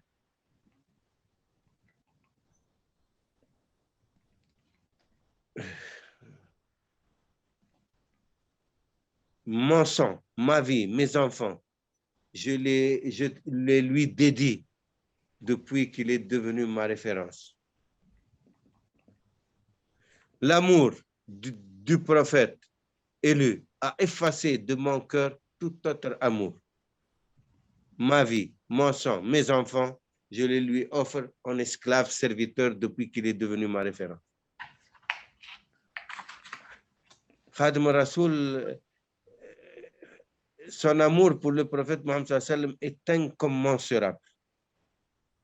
Et l'amour du prophète Mohammed sallam pour Khadim Rasoul est plus encore. Parce que tu ne peux jamais être plus généreux que le prophète Mohammed sallam. Quand tu lui offres quelque chose au prophète Mohammed sallam, il te la rend par centuple. C'est pour ça que le prophète Mohammed sallam, il demandait toujours d'augmenter pour Serigne Touba. Il demandait à Allah d'augmenter parce que Serigne Touba tout le temps offrait au prophète Mohammed sallam des services, des hadiths. Et Allah, quand il récompensait Khadim Rasoul remettait ça hadith au prophète Mohammed sallam. Et le prophète Mohammed sallam demandait à Allah d'augmenter encore pour Khadim Rasoul. طلبت لي رسول الله فوق مطلبي من الله ربي والرجاء لم يخيب. Ô prophète, tu m'as demandé auprès d'Allah plus que je n'osais jamais demander, et tes vœux ne sont jamais rejetés. Donc, cette trilogie entre Allah, le prophète Mohammed sallallahu alayhi wa sallam et Khadim Rasoul, elle sort de toute compréhension, en-delà de toute compréhension. Khadim Rasoul, tout ce qu'il obtenait, il le donnait au prophète Mohammed sallallahu alayhi wa sallam, et le prophète Mohammed sallallahu alayhi wa sallam demandait à Allah d'augmenter encore pour Khadim Rasoul, et Khadim Rasoul remettait au prophète Mohammed sallallahu alayhi wa sallam. Donc, comment tu peux comprendre? Masha'Allah. Donc, la question suivante, celui-là, il demande, est-ce que le Nour Mohammediyya, est-ce que c'est ce que les scientifiques appellent la théorie du Big Bang? Et c'est quoi l'univers en théologie? Ça, c'est l'aspect cosmologique. Il y a plusieurs aspects. Il y a l'aspect métaphysique et il y a l'aspect cosmologique. En cosmologie, oui, tu peux faire analogie. Là, parce que le prophète Mohammed sallallahu alayhi wa sallam, il expliqua qu'Allah a pris une poignée de sa lumière et il lui dit sois Mohammed. Et c'est par elle qu'il a créé toute la création. Bon, le Big Bang, tu vois, c'est un point infinitésimal de l'ordre de Planck. Donc, il n'y a pas plus petit, il n'y a pas de mesure plus petite. Et c'est par là que tout est venu. Le cosmos, les galaxies, nous, tous. Donc, il y a une correspondance, il y a une analogie. Maintenant, c'est le côté cosmologique. Dans le côté métaphysique, c'est dans le monde des esprits aussi. Ruh al-Muhammadiyya, al-Haqiqa al-Muhammadiyya qu'on appelle. Quand Allah, Khadim Rasoul a expliqué, il a dit la première chose qu'Allah a créée, c'est la lumière du prophète Mohammed. et la lumière se polarise. C'est la polarisation de la lumière, comme une image dans le miroir. Donc, alors, et la première lumière dit à la deuxième, Allah nous a créés pour une seule chose. Quand il dit Alastu bi rabbikum, il faut dire Bala. Ne suis-je pas votre Seigneur, il faut dire certes, tu l'es. Et la lumière se polarise, et après c'est d'autres lumières. C'est les lumières des prophètes, après des awliya, après des savants, après et toute l'humanité. On était des points de lumière. Parce que Ruh, l'esprit, c'est lumière. Après, quand Allah allait envoyer les esprits dans les corps, il a dit Alastu bi rabbikum. Ils ont dit certes. Alors, quand venait le tour pour envoyer ces esprits dans le monde de l'existence corporelle, là où nous sommes maintenant, dans l'humanité, il va y avoir Adam et l'humanité, il a dit, où est le premier qui a dit Bala? C'était le prophète Mohammed sallallahu alayhi wa sallam. Il a dit, c'est moi. Il a dit, choisis parmi ceux-là ceux qui vont t'accompagner dans ton séjour terrestre. Ça, quand le prophète, quand Allah écrivait le scénario cosmique, le scénario de l'humanité. Alors, le prophète Mohammed a choisi, ce sont ses compagnons, il les a choisis avant qu'ils viennent dans le monde de l'humanité. Après, il a dit, où est le deuxième? C'était Khadim Rasoul. Il a dit, c'est là que j'ai surpris tout le monde. Khadim. Parce que j'ai choisi dans le lot qu'a choisi le prophète Mohammed sallallahu alayhi wa sallam. Et il s'est tourné vers ses compagnons, Khadim Rasoul, il a dit, c'est pour cela que vous avez les mêmes caractéristiques que les Sahaba. Parce qu'il les a choisis dans le lot. Pourquoi? Parce qu'il voulait être Khadim Rasoul. S'il avait choisi dans un autre lot, il serait un prophète parmi les autres prophètes.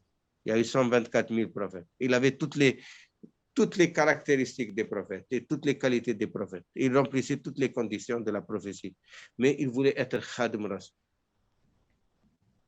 Et ça, tous les prophètes ont espéré faire partie de la communauté du prophète Mohammed sallallahu alayhi wa sallam. Ça, c'est le prophète Mohammed sallallahu alayhi wa sallam qui l'a dit.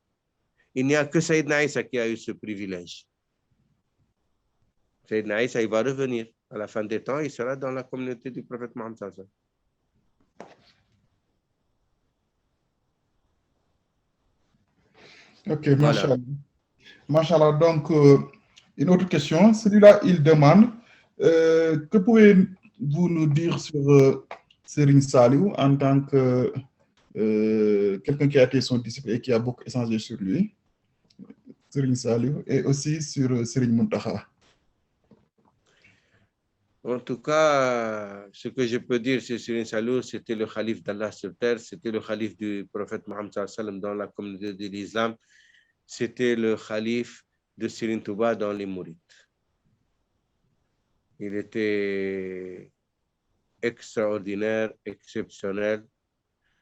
Aussi, on ne peut pas comprendre réellement sa réalité que quand on sera là-haut, dans l'au-delà. Ce qu'on sait de lui, c'est qu'il était vraiment la miséricorde divine faite homme. En tout cas, moi, j'ai eu un rêve. Une fois, j'avais vu Serigne Touba. Il était assis dans la chaise de Serigne Saliou. Cette chaise que Serigne Saliou sortait à Diourbel pour recevoir du monde, parce qu'à Diourbel, il passe un mois de l'année à Diourbel, généralement le mois de Ramadan, et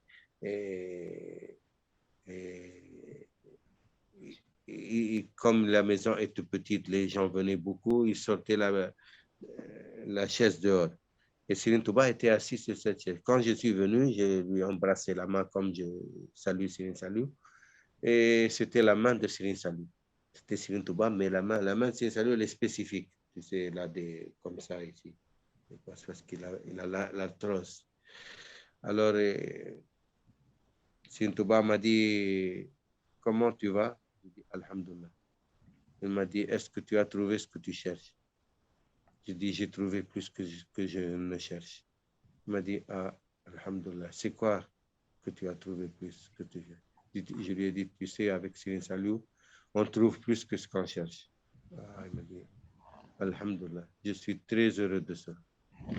Il me dit, mais il y a une chose que je n'ai pas compris. la réalité de Serigne Saliou. Je ne suis pas arrivé à pénétrer dans sa réalité. Serigne Saliou, alors Serigne Touba a fait comme ça. Cheikh Salah. On parlait en arabe. Hein? Cheikh Salah, Cheikh Salah, Cheikh Salah. 3 fois. Après, il m'a pointé comme ça. Il m'a dit Cheikh Salah, ayatun min ayatullah, huwa al-aya wa ma arsalnaka illa rahmatan lil alamin. Serigne Saliou est un signe des signes d'Allah. C'est le verset, on ne t'a envoyé que pure miséricorde pour les humains. Alors, je suis parti après raconter ça à Serigne Saliou. Quand je suis arrivé là où je disais, mais il y a une chose que je n'ai pas compris, la réalité de Serigne Saliou, je ne suis pas arrivé à pénétrer sa réalité. Serigne Saliou m'a regardé comme ça. Il était assis sur la chaise, moi j'étais par terre. Il m'a dit, et qu'est-ce qu'il a dit? J'ai dit, il a fait 3 fois, Cheikh Salah, Cheikh Salah, Cheikh Salah, puis il m'a pointé comme ça, il m'a dit, Cheikh Salah, ayatun min ayatullah, wal aya wa ma arsalnaka illa rahmatan lil alamin. Serigne Saliou, il a souri comme ça, avec son coin de lèvres comme ça. Et maintenant, tu as compris? Donc, voilà. C'est une miséricorde. C'est la miséricorde divine en forme humaine.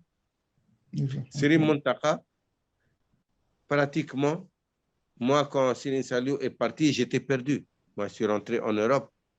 Je suis resté presque 2 ans et quelques. C'est là que j'ai rencontré Serigne Mountakha à Paris.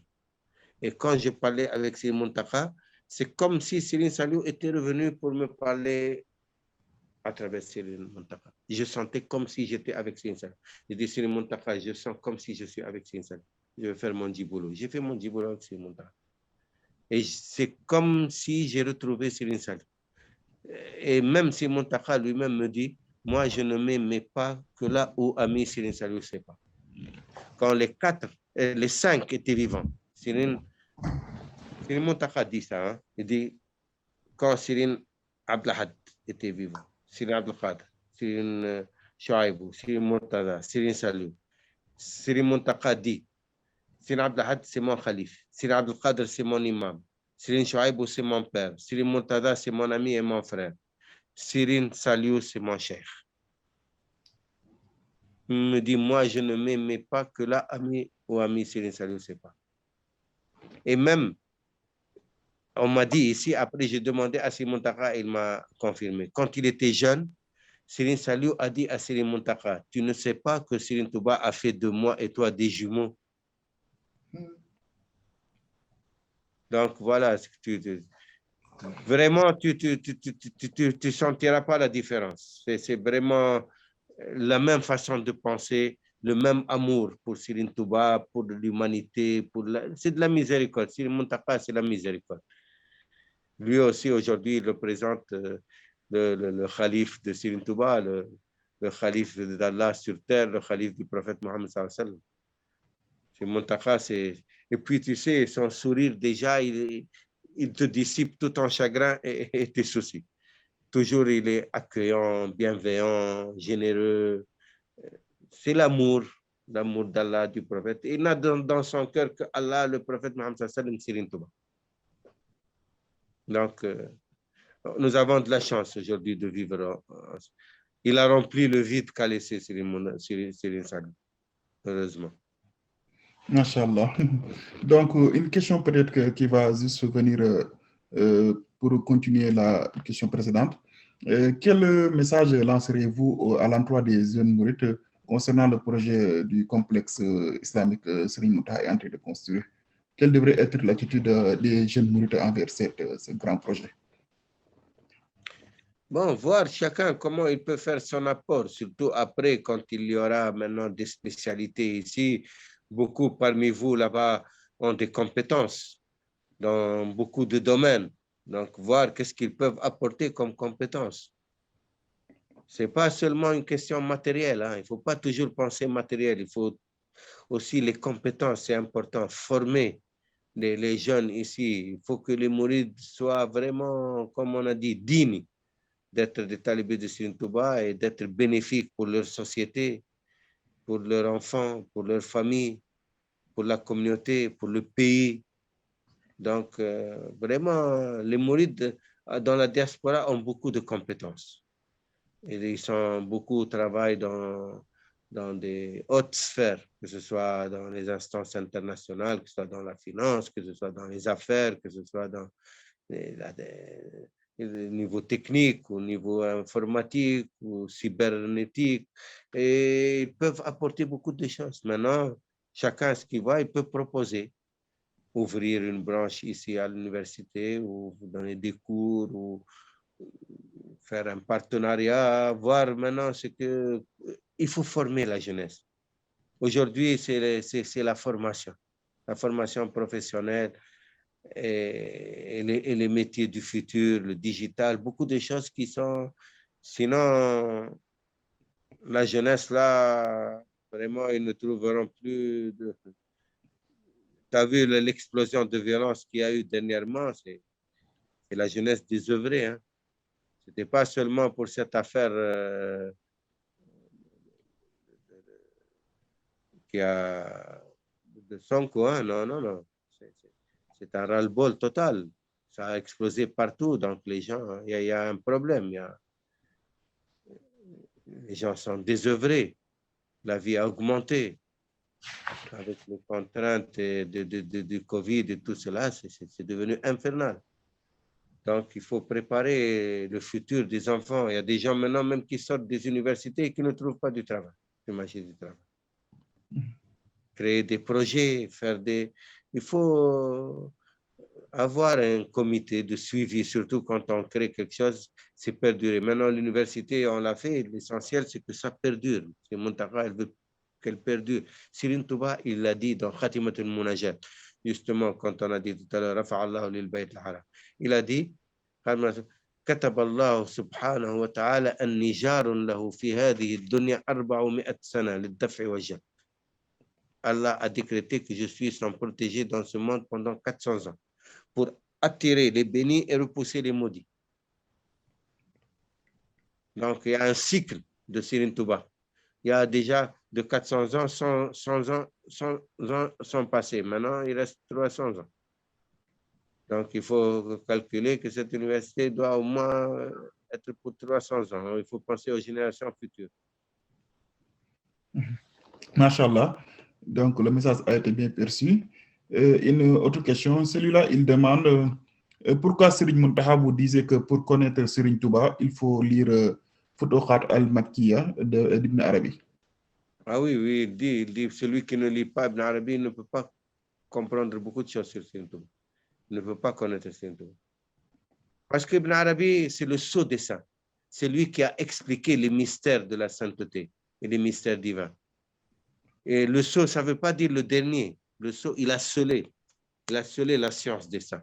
Donc, tous ceux qui viennent après, ils vont ouvrir le sceau et lire, comme Al-Karim Jili, il a expliqué dans un de ses livres qui s'appelle Maratib al-Wujud. Il a dit, il était avec son cheikh. Son cheikh, c'était le qutb de son époque, le cheikh al-Jabarti. Alors, il a dit, il y a un des disciples qui est venu demander au cheikh, qu'est-ce que tu me recommandes pour que j'ai le fatah, l'ouverture spirituelle? Il lui a dit, je te conseille de lire les livres d'Ibn Arabi.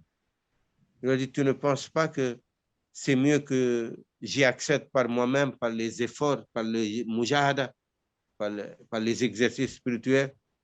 Il a dit, si tu veux, mon fils, si tu veux patienter pour obtenir, patiente. Si tu veux les prendre directement, tout ce que tu vas trouver, c'est ce que Ibn Arabi t'a mentionné dans ses écrits. Si tu veux les prendre, tu les prends. Si tu veux te fatiguer pour les avoir, vas-y. Et après, Al-Karim Jili, il fait un commentaire, il a dit, moi-même, j'ai vu de mes propres yeux des jeunes qui sont entrés dans la voie et qui, par les livres d'Ibn Arabi, s'asseyaient pour apprendre aux vieux qui étaient là depuis des dizaines d'années. Donc, ça te raccourcit le chemin. Mais le tasawwuf, c'est de la pratique. Hein? C'est de la théorie et de la pratique. Il ne suffit pas de la théorie. Il faut pratiquer.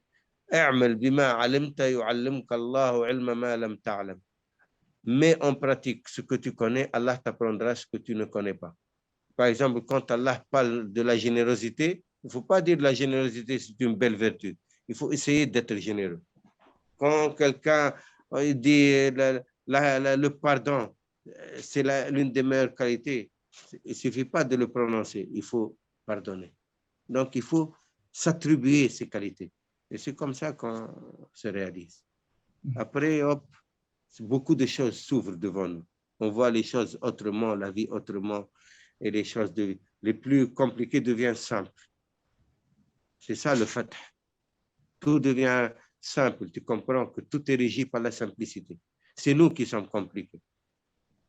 Mais Allah, c'est toujours le plus court chemin pour arriver à... tout est dans la simplicité. Machallah, donc on va prendre une ou deux dernières questions et on va vous libérer parce qu'on sait bien qu'il fait un peu nuit au Sénégal. Donc, celui-là, il demande que témoigner les savants contemporains sur Serigne Touba. Contemporains de Serigne Touba? Oui. Ah oui, il le comparait après. Ils ont écrit tout un recueil. Le recueil des poètes mauritaniens dont je parlais tout à l'heure, il y a 56 savants et saints qui ont écrit sur Serigne Touba, dont Cheikh Saad Bou, Cheikh Sidi Ababa et tant d'autres, dans toutes les tribus. Et jusqu'à aujourd'hui, il y a consensus total sur Serigne Touba, jusqu'à aujourd'hui en Mauritanie. Ils disent le plus grand miracle de Khadim Rassoul, c'est déjà le consensus qu'il a obtenu dans notre pays. Parce que le consensus, c'est la chose la plus difficile à obtenir dans tout pays et dans toute époque. Il n'y a pas un saint qui n'a pas été dénigré, qui n'a pas eu à affronter des challenges, des défis que les savants faqirs n'ont pas attaqué. Khadim Rassoul, jamais. Tout le monde le reconnaît. Même le plus grand savant des salafis des derniers temps en Mauritanie, Cheikh Bouddha Boussaïri, qui était l'imam de Nouakchott, qu'Allah prenne en miséricorde. Il est décédé, ça fait quelques années. Il a dit, le saint le plus proche de mon cœur, c'est Khadim Rassoul. Il a dit, c'est lui qui a dit, le plus grand miracle de Khadim Rassoul, c'est le consensus qu'il a obtenu dans notre pays. Et le consensus est la chose la plus difficile, en toute époque et en tout lieu. Donc, quand on dit Khadim Rassoul a dit, personne ne discute en Mauritanie. Il dit Khadim Rassoul, lui, il a des spécificités auprès d'Allah que ne connaît qu'Allah et son prophète. Ils le connaissent. Ils l'ont vu. Comme il m'a dit, il leur a montré ce qu'il n'a pas montré le 1 millième au Sénégal.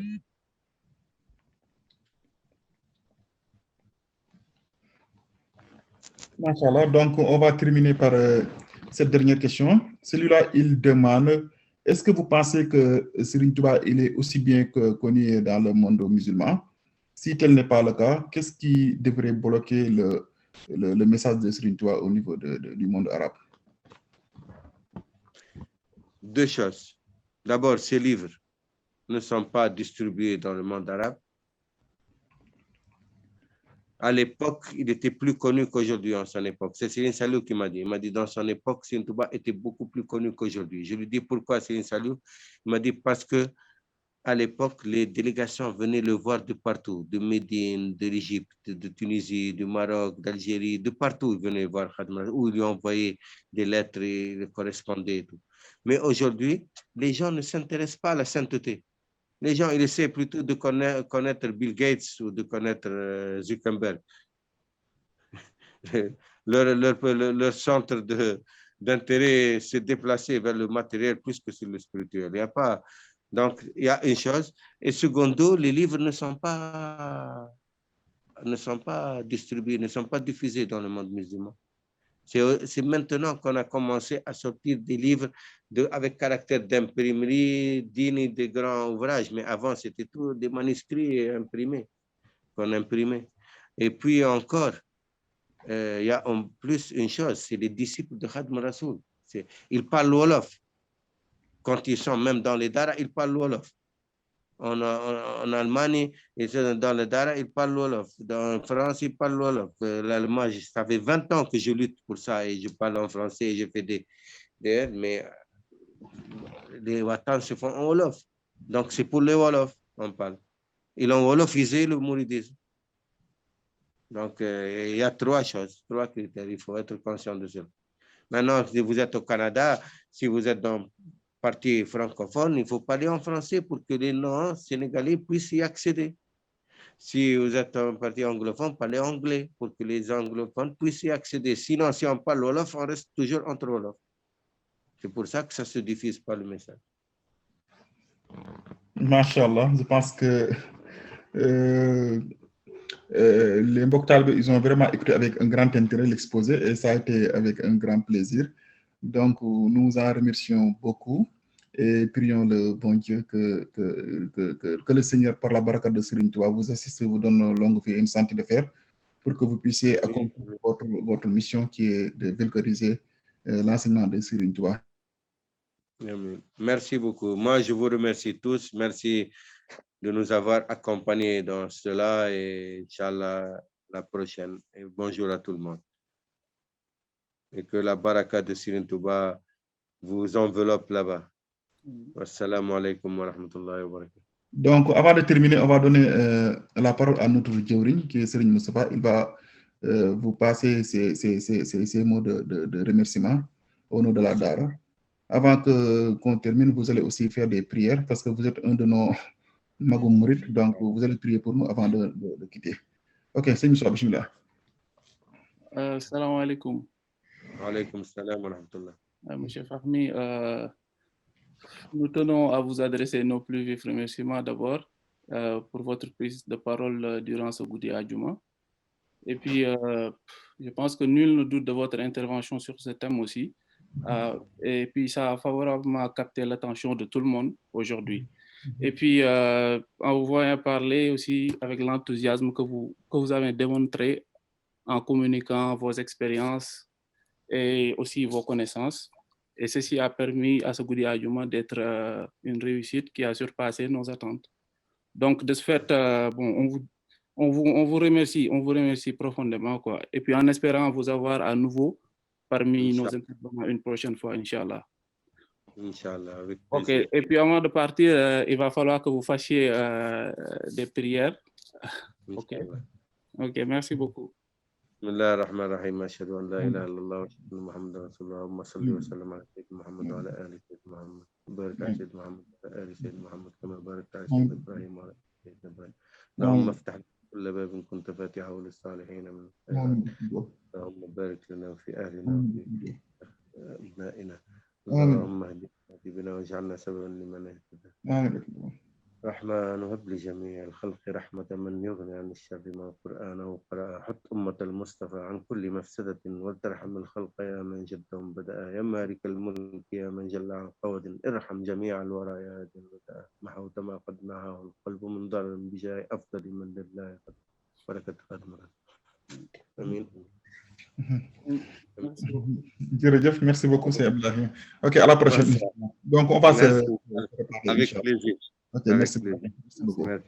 Kon Seydina Lamine bismillah kon programme bi day continuer rek inshallah. Semaine prochaine xam naa kon ñu ngi dalal Serigne Mbaye Gueye Sylla mu war ñoo waxtaanal ci dunduk Maam Thierno Ibrahima Fati comme dañoo nekk ci weeru Saxbaan bi di waajal Màggalu Daaru gi kon inshallah semaine prochaine ak Serigne Mbaye Gueye Sylla jaa ngeen jëf. Jërëjëf. Kon salaamaaleykum mbokk taalibe ñu ngi ziar ñëpp di leen sant bu baax ci Pastef gi xam naa di ñaan ñëpp rek ñu